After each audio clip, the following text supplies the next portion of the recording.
Tim Lyke grew up watching his father publish the Ripon Commonwealth Press, and he spent time as a paperboy, delivering news to the community.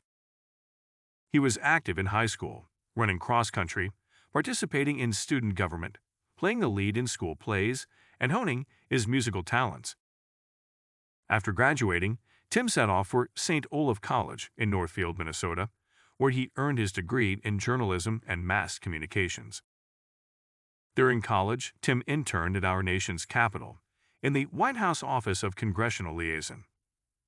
He handled thousands of letters that would go back and forth between President Jimmy Carter, his aides, and Congress. Tim's next stop was the University of Minnesota in Minneapolis, where he enrolled as a graduate student studying journalism. During this time, Tim began to build his career as an editor and manager at newspapers in the Twin Cities.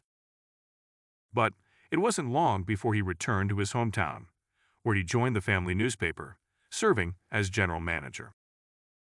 3 years later, when his father stepped down as president and CEO, Tim's brother became vice president of the Associated Commercial Printing Company, and Tim, 32 at the time, was named publisher of the Commonwealth Press.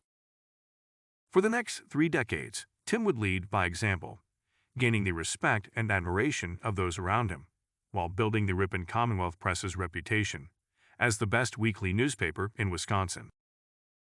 Tim was active in the Wisconsin Newspaper Association, serving as a longtime board member, including a term as president in 2006. Through this work, he tirelessly advocated on behalf of causes like freedom of information, keeping government notices in newspapers, and the importance of journalism education. Tim owned and operated the Commonwealth Press for nearly 30 years before selling his family's newspaper in 2019. His contributions to the Ripon community, his influence on journalism across Wisconsin, and his impact on those who worked for him is undeniable.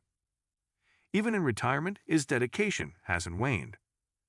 He is still a fixture at the newspaper, where he continues to write weekly editorials, striving to improve the lives of Ripon's residents.